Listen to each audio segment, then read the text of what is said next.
Okay, hello again and welcome to this session of Ledger Logic. I'm Mary Lou with Steeple Accounting, and today we're going to talk about liability accounts.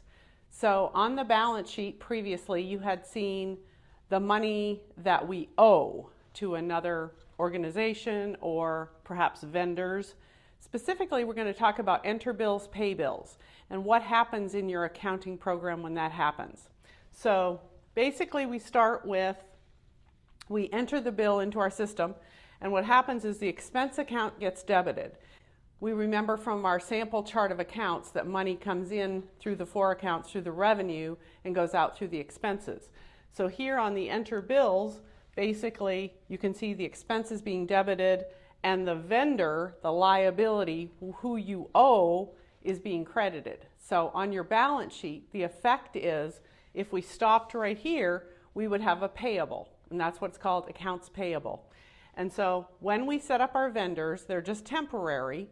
Basically, we put money into that vendor account, we establish the liability, and then when we pay the bill, we actually debit the liability or the vendor account, and then we pay the money out of the checking account.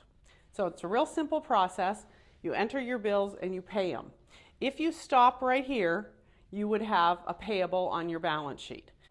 If you do that like most churches, you would have the payment happening immediately, and so the money comes directly out of the checking account and the bill is paid. So when that happens, I'm just going to do a little diagram here. You enter it into the vendor, you pay it out of the vendor, so basically there's a zero balance in your liability account if you pay it immediately. What ends up happening on your books then is that your expense account is debited, which then reduces your fund balance. We learned that in the last segment. And then your bank account goes down as well because you're paying the bill. So what happens then is that both sides of the balance sheet actually decrease.